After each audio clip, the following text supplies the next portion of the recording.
Hi everybody, how's everybody doing for Tuesday, LOA day, which is Law of Attraction? So excited for today.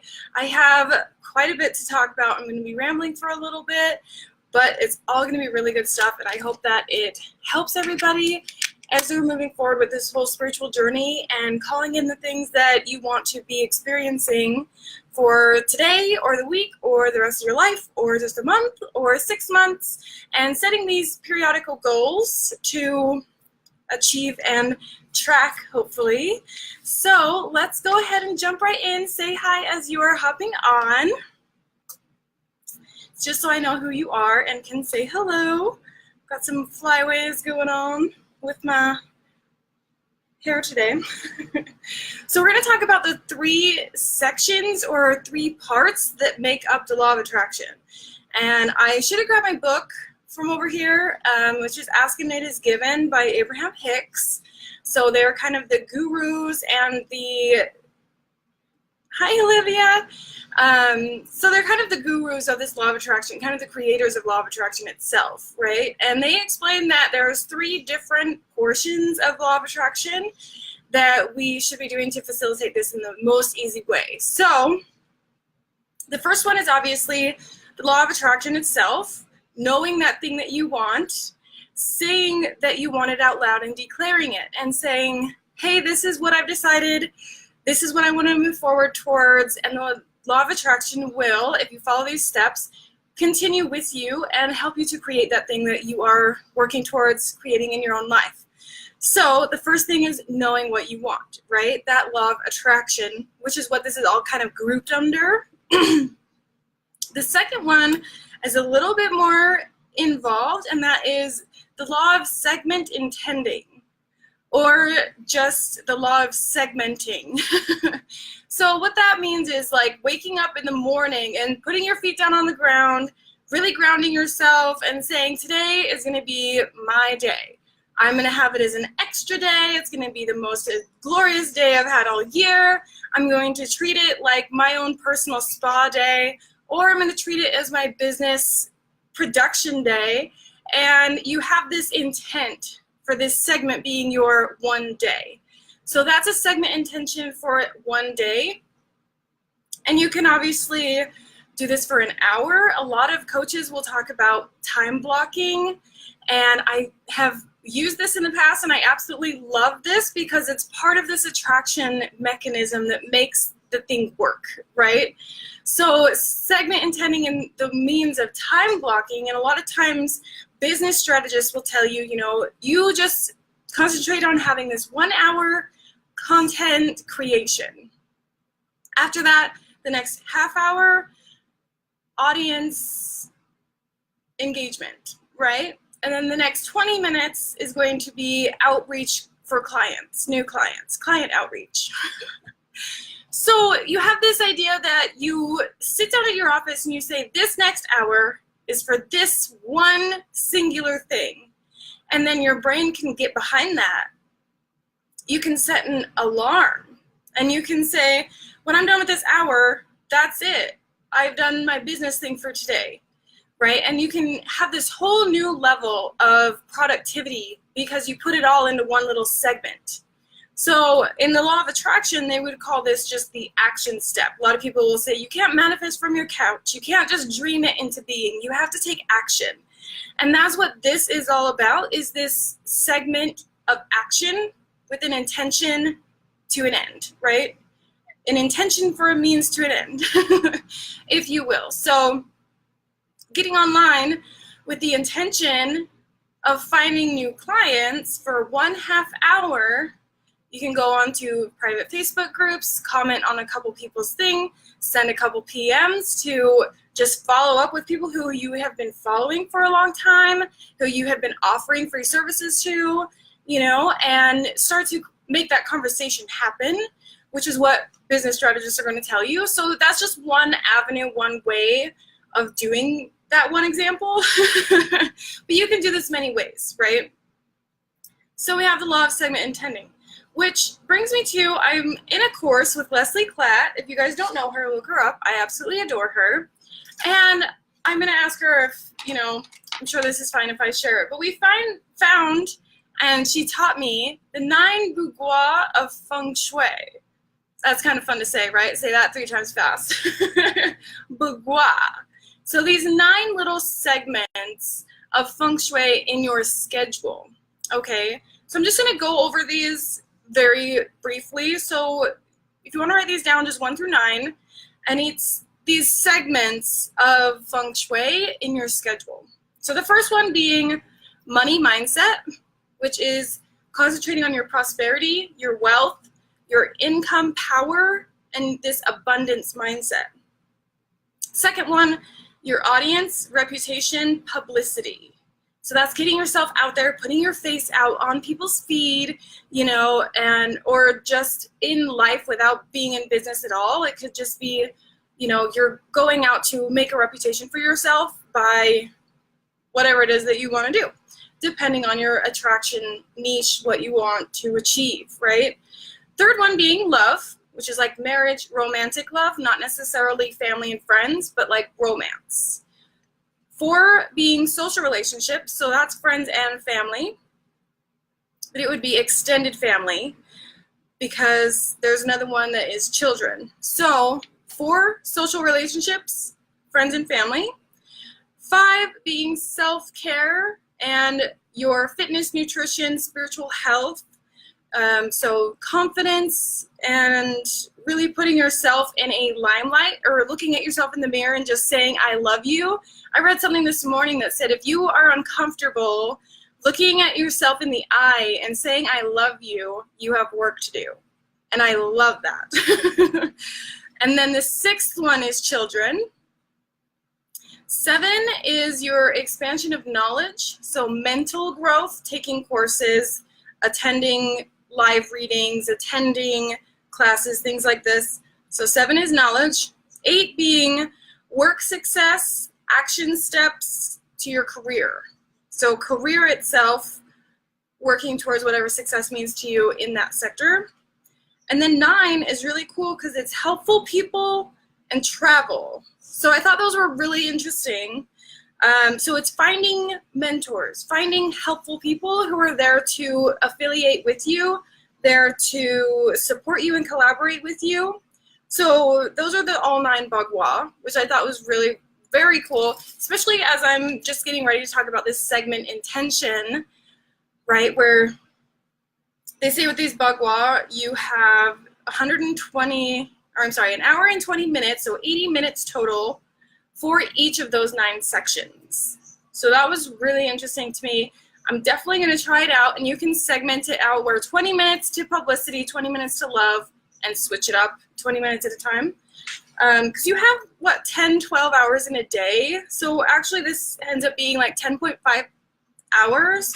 So I don't see that a problem at all, and I'm really excited to incorporate that. And again, thank you so much to Leslie Klatt for teaching me that yesterday, because it works out just perfect to express that here with segment intending. The next is the art of allowing. So this is the 3rd step in the law of attraction. And it's not a law because it's a choice, right? And it's this really interesting concept of like stillness speaks.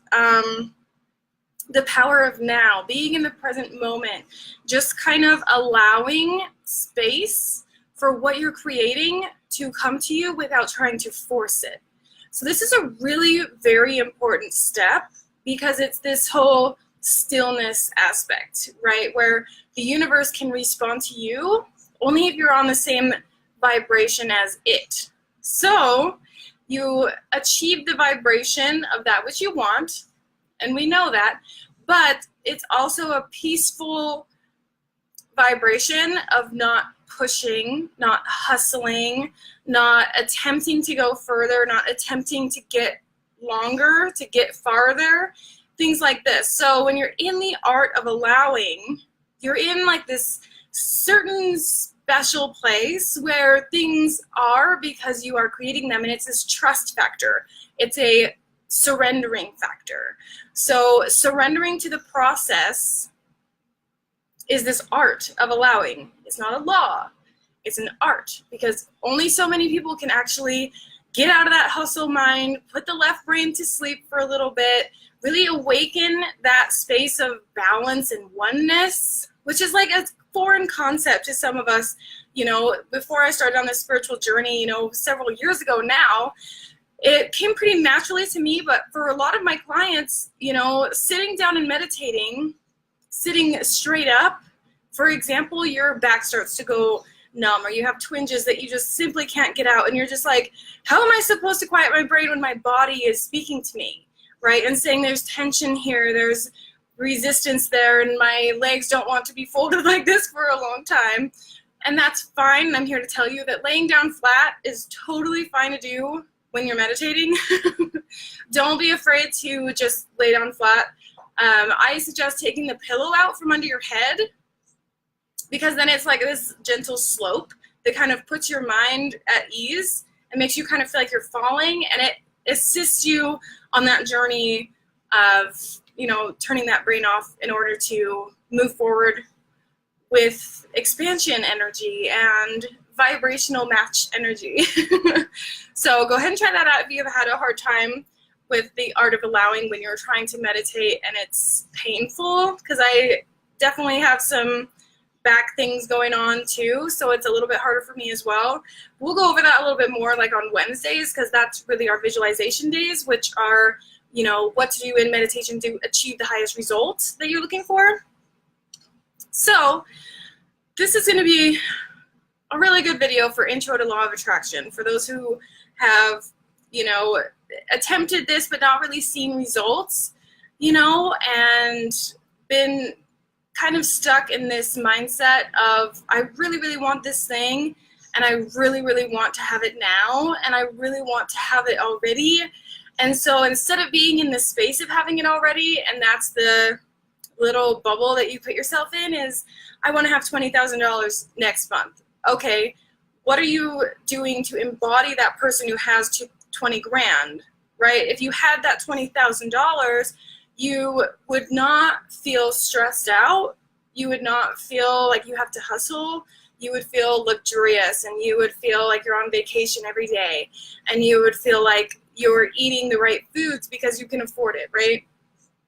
So there's just tiny little tweaks that you can make to your mindset as you go about this that can put you in this art of deliberate creating. Because if you are putting these laws into effect, the law of attraction, segment intending, and the art of allowing, that all together, grouped together, is the art of deliberate creating. And if you don't know what it is that you want, if you don't know how to incorporate these gifts, I guess you could say, these aspects of attracting what it is you want and deliberate creating, if you're not in an understanding of how to accomplish that completely, what you're doing instead is living by default. And Abraham Hicks talks about this a lot, which is just simply, if you don't know what it is that you want, the universe will just continue without you, essentially. And instead of being a creator, you're just a default, kind of like an extra in a movie, right? You're just kind of walking to the next step. You're just kind of going to your job and enjoying it for what it is, coming home and just kind of enjoying that for what it is. And you might find happiness in love and relationships, but you might end up feeling like you're chasing your own tail. And if that's the case, it's likely that you are living by default, and it's likely that you have not mastered these arts of deliberate creating, because we can call in whatever it is that we are ready to call in, whatever it is we are a vibrational match for. It's just a matter of mastering these steps and getting them under your belt as a practice, because this is like a muscle. You can just exercise it. And that's what we're going to be doing every Tuesday, is exercising these principles with smaller practices, okay? Manifesting things like a feather. Really simple, right? But you have to go outside.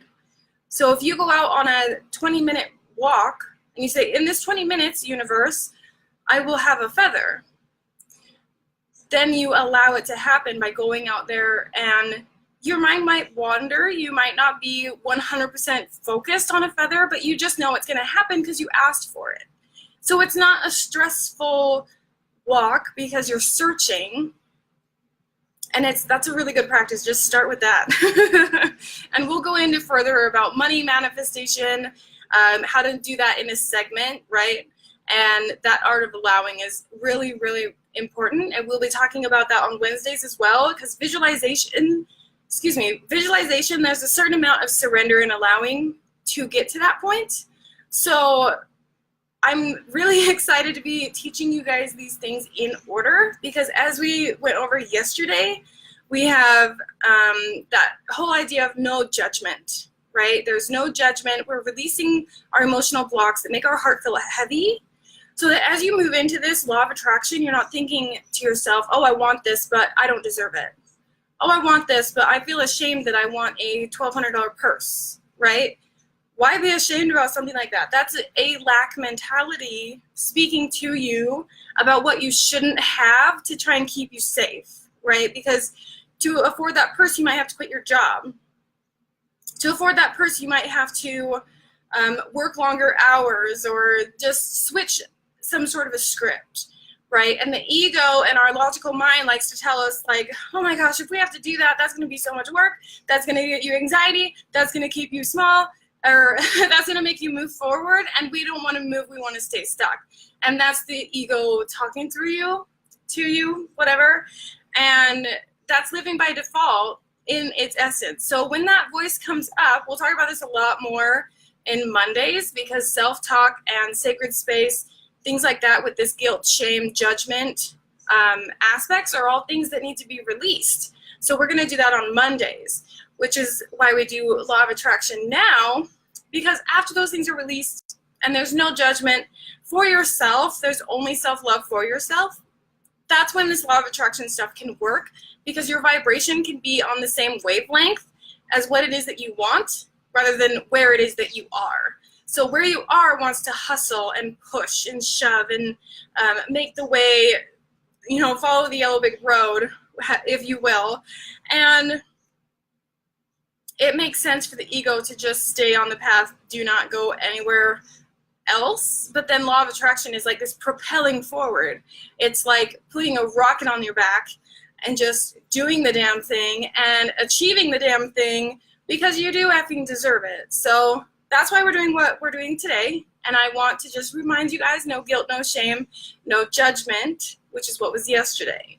So then tomorrow we go even deeper into this art of allowing, into this visualization aspect, which is going into meditation to figure out answers to your questions, answers to why do I feel this way. If there is guilt and shame, okay, we understand that now. There's something that needs to be released, some self-love issues and mindset issues that need to be addressed, and we can go into that visualization space where the Akashic Records tomorrow, and we can talk about those things, really unleash those things, and bring those to light so that we can do more healing work next Monday when we talk about sacred space, because that's what Monday's going to be.